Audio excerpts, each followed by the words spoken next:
네,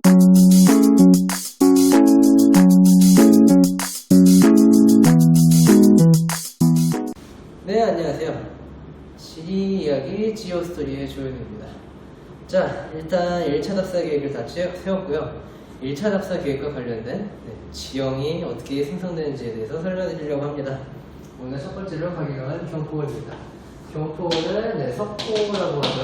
그 다음에 경포대 같은 경우는 사주, 그 다음에 정동진 같은 경우는 해안남구, 슈안축대바위 같은 경우는 시스틱이라고 합니다. 그 다음에 삼척의 여삼리마을 같은 경우는 카레스트 지형이 나타나는 지역이고요. 그 다음에 이제 한산동굴 같은 경우는 석회동굴이죠. 자, 해보도록 하겠습니다. 경포부터 설명드릴 건데요. 하천이 이렇게 흐릅니다. 하천이 이렇게 흐르고 여기가 바다입니다. 그 다음에 여기는 저희가 잘 알고 있는 모래해안이 발달되겠죠. 이 모래해안을 이 지리적 용어로는 삼인이라고 합니다. 그리고 이제 여기 연안류라는 바다에서 또 다른 식을 적용을 합니다. 이 연안류가 이 모래해안을 쓸고 쓸어서 이렇게 쓸고 쓸어서 이렇게 모래가 퇴적되면 막히죠. 이게 막힌 게 이 지형을 석포라고 합니다. 이 석포를 저기 위에 써놨듯이 경포를 석포라고 하는 것이죠.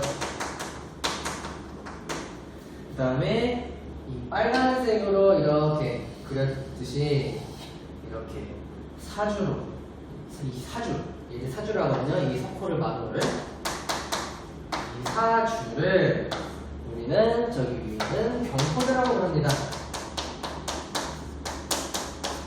네. 이러면 이제 석호의 형성 과정에 대해서 다 알아봤고요. 그 다음에 더 알아봐야 될 거는 여기서 물이 흐르지 않습니까? 그러면 이 물이 석호를 이렇게 넓히지는 않고 이 연약한 사주를 여기에 뚫습니다. 이렇게 사주를 뚫으니까 바다랑 석호랑 이렇게 연결이 됐죠.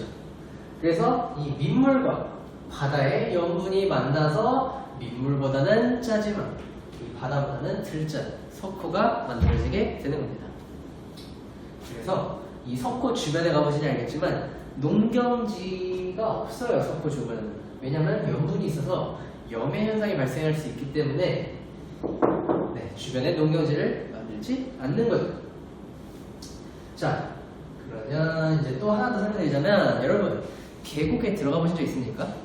이 신발을 신고 계곡에 들어갔다 오면 신기하게 나는 모래를 밟은 적이 없어요. 그냥 물 위에 둥둥만 떠 있었는데 신발 안에 모래가 들어가 있어요.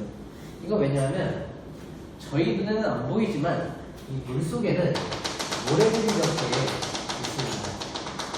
그럼 이 모래들이 쌓여서 석호가 없어지게 됩니다. 점점 석호는 시간이 지날수록 작아지게 되고 나중에 언젠가는 사라지게 됩니다. 이게 곧 석호라는 것입니다. 네, 이렇게 석호 설명드렸고 사주도 설명드렸습니다. 그리고 이제 다음 지역으로 넘어갈게요. 정동진에 해안나무가 있습니다. 먼저 이게 첫 번째 단계입니다. 여기 암석이 있고요. 바닷가가 이렇게 있습니다. 근데 여기서 이 파도라고 하죠. 우리는 보통. 근데 지리적 용어는 파랑이라고 합니다. 그래서 이 파랑이라는 게 계속 치는 걸 보셨을 거예요. 파도가 세게. 계속 공격을 하니까 이 암석해안이 버티지 못하고 이렇게 뚫리게 됩니다. 근데 계속 뚫리다 보면 얘가 중력을 못 버티고 떨어지게 되겠죠? 그리고 이제 두 번째로는 이 상태였죠. 지금 이게 잘린다면 여기 있는 이 부분이 깎여 나가게 된다면 남아있는 게 이렇게 되죠. 근데 여러분 한 가지 더 여기서 한 가지 더 설명드리고 가겠습니다. 이거는 그냥 알아두시면 이해하시기 편해서 말씀드리는 건데요. 신생부 때 경동성 요구 운동이 나왔습니다.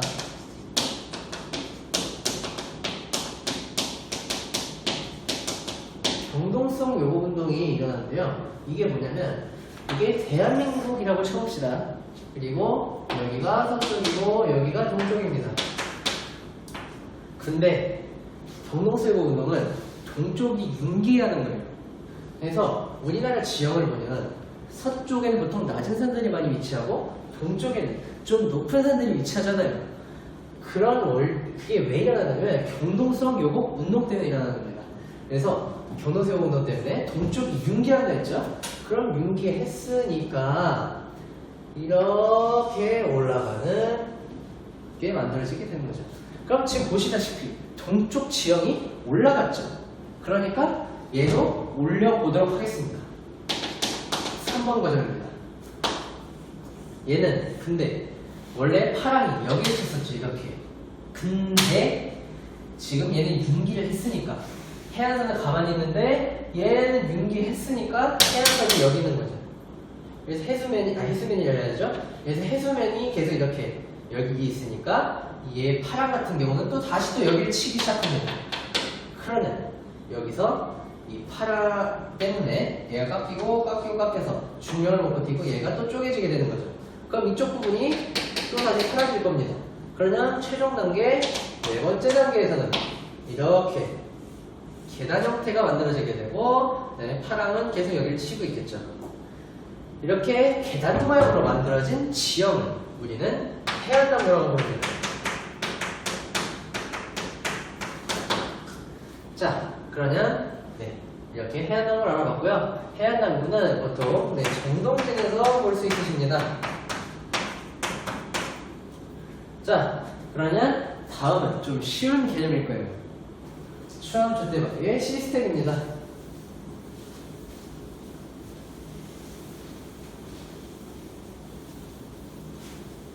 자, 우선 시스템에 대해서 말씀드리자면 해안나무랑 비슷한 부분에서 시작하겠습니다. 여기가 남석 해안입니다. 여기도 이렇게 파랑이 이렇게 치고 계속 치고 있겠죠.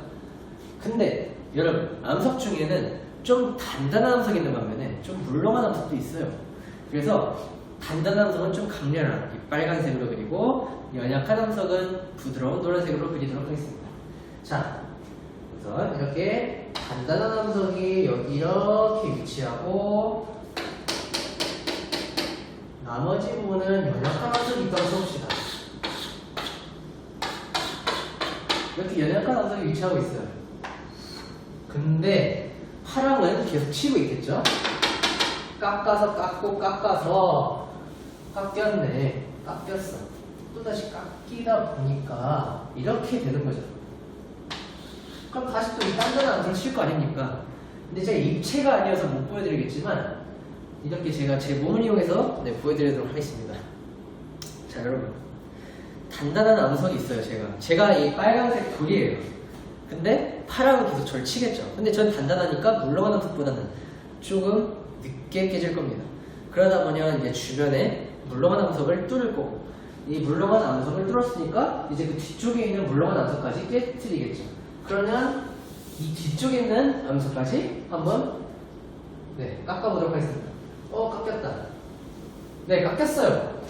그러면 이렇게 되겠죠. 물론 물은 여기까지 차 있을 겁니다. 그래서 저희가 이 추암 촛대바위를 볼 수 있는 거, 마침 딱 암이 있네요. 추암 촛대바위. 이게 바로 추암 촛대바위가 되는 겁니다. 그리고 추암 촛대바위는 지리적 용어로 시스텍이 나온다. 이 시스텍이 왜 시스텍이냐면 시가 Under the Sea 아시죠? 노래 인어공주에 나오는 거예요. 그것처럼 말 그대로 그냥 바다 C입니다. 그 다음에 스택은 서있다, 스탠드에서 유래된 것 같은데요. 바다 위에 서있다, 바다 위에 서있는 바위다라고 해서 시스텍이라고 부르는 겁니다. 그리고 우리는 이 추암 촛대바위를 여기서 볼 수 있는 거죠. 물론 이게 점점 계속 얘도 파랑에 의해서 침식을 받아서 얘도 저희가 몰고 있는 이곳도 언젠가는 쪼개질 거라고 생각은 하지만 제가 봤을 때는 네, 좀 오랜 시간이 있어야 이게 좀 변화가 생기겠죠. 이게 시스템이고 추억 휴대바에서 볼 수 있다라고 말씀드리는 겁니다. 자, 시스템은 다른 개념에 비해서 좀 쉬웠던 것 같은데요. 그러면 다음 카르스트 지형에 대해서 설명드리도록 하겠습니다. 근데 석회동굴이 카르스트 지형 안에 들어가므로 네, 석회동굴까지 포함해서 카르스트 지형을 설명드리도록 하겠습니다. 자, 이거 고등학교 교육과정에서의 내용이기 때문에 제가 고등학생이어서 어쩔 수가 없어요. 그래서 고등학교 교육과정 내용대로 좀 간단하게 설명드리도록 하겠습니다. 네, 여기에 석회암이 있습니다. 이 빨간색이 석회암 지대입니다. 근데 얘가 네, 석회암 지대인데 이 석회암 지대잖아요. 석회암도 결론은 풍화작용을 받을 거 아닙니까? 그럼 언젠가 시간이 지나다 보면 이 돌이 이 분필이 깨지듯이 이런 식으로 분필이 네, 조금씩 이렇게 알갱이처럼 이렇게 때리다 보면 부서지듯이 이 석회암도 부서져서 빨간색 토양이 만들어집니다. 빨간색 토양이 만들어지는데 이 빨간색 토양을 저희는 뭐라 하냐면 테라로사라고 부릅니다. 가운데를 살짝 빼놨는데요, 일부러. 왜냐하면 얘가 이탈리아어거든요. 이탈리아어로 테라가 뭐냐면 소일, 즉 흙을 의미합니다. 그 다음에 로사는 그 로즈, 즉 장미를 얘기하죠. 그래서 뭐 영어처럼 뭐 해보자면 뭐 정밀빛 흙 정도가 되지 않을까라고 할 수 있을 것 같습니다. 이게 테라로사가 붉은색 흙이잖아요. 그러니까 근데 장미는 보통 붉은색 장미가 많죠. 그래서 붉은색을 띠는 흙이다 해서 테라로사라고 부르는 것 같습니다. 일단 테라로사 하나 알아냈고요. 그 다음에 이제 밑에서 지하수가 흐르고 있을 겁니다. 지하수가 흐르고 있는데 갑자기 석회암지대에 들어왔어요. 그러면 석회암은 물에 녹는 성질을 갖고 있단 말이에요. 그러냐 이 물에 의해서 석회암이 만났으니까 녹아라 해가지고 이렇게 녹아버립니다. 이렇게 해서 파인 이 동굴을 우리는 석회암 동굴이다 라고 할 수 있는 거죠. 준이는 석회동굴이죠. 네, 석회동굴이다 라고 할 수 있습니다. 그리고 이 지하수는 이제 또 다른 그림을 위해서 잠깐 지우도록 하겠습니다. 자, 그럼 위에 테라로사가 있죠? 여기 석회동굴이 있습니다. 근데 여기 비가 내리겠죠? 비가 내릴 겁니다. 그럼 비가 내렸어요. 그러다 보면 이렇게 노란색으로 파이게 될 겁니다. 그럼 이 노란색 지역을 우리는 뭐라 하냐? 돌리네라고 한다. 이 돌리네가 두 개가 만들어지면, 두 개가 같이 겹쳐지면 무발라가 되는 겁니다. 예를 들자면 여기 또 다른 이렇게 돌리네가 이렇게 생겨서 이렇게 두 개가 뭐였다 그러냐? 이 두 개는 무발라라고 한다. 근데 이제 석회 동굴에 대해 설명드리기 위해서 또 다른 돌리네를 만들어 보겠습니다. 돌리네를 만들 줄 알고 그냥 설명할까요? 그러면 여기에 비가 옵니다. 그럼 비가 왔죠? 그럼 비가 왔는데 석회 이거 암지단은 물이 되게 잘 통해요. 물이 고이지가 않습니다. 물이 바로 스며들어 버려요. 그러면 비가 내린 게 그대로 쭉 내려와가지고 석회 동굴까지 내려 묻겠죠. 근데 여러분 물방울이 물을 던지다가 그냥 바로 떨어지나요? 아니요. 물방울을 잘 보시면 이게 살짝 이렇게 모였다 뭉친 다음에 떨어지잖아요. 그것처럼 이 비가 내렸는데 이 비가 여기에 있는 석회암 지대를 지나면서 석회암을 녹이고 그 석회암을 녹인 물, 즉 석회수가 여기에 뭉쳐있을 거란 말입니다. 그러면 여기에 뭉쳐있다는 말은 얘가 굳으면 뭐가 된다? 네, 이렇게 돌이 된다는 거죠. 이 돌을 우리는 종유석이라고 합니다. 그리고 이 빗방울이 종유석을 만들고 그냥 굳어버려요? 아니잖아요. 물은 계속 흐르죠. 그러면 이 종유석 밑으로 계속 이게 물이 떨어져가지고 결국에는 밑에도 돌을 만드는데 이 돌을 우리는 석순이라고 합니다. 여러분 죽순이라고 들어보셨죠?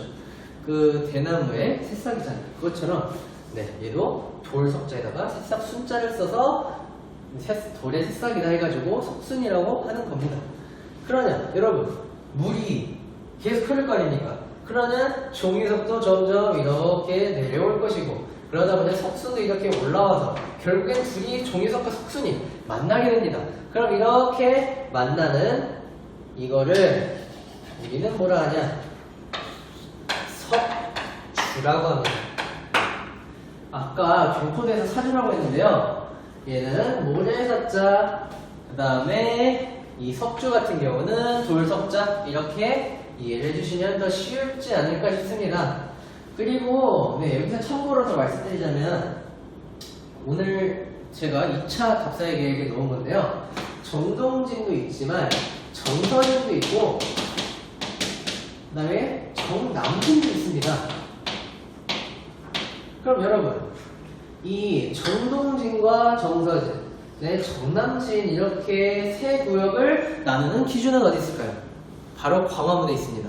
광화문을 기준으로 완전히 서쪽은 정서진, 광화문을 기준으로 완전히 동쪽은 정동진, 광화문을 기준으로 완전히 밑에는 정남진이라는 거죠. 그래서 정동진 같은 경우는 해안남부 위치하는 강릉에 위치하고 정서진은 인천에 위치하고 정남진 같은 경우는 전남에 위치한 장흥에 위치하고 있습니다.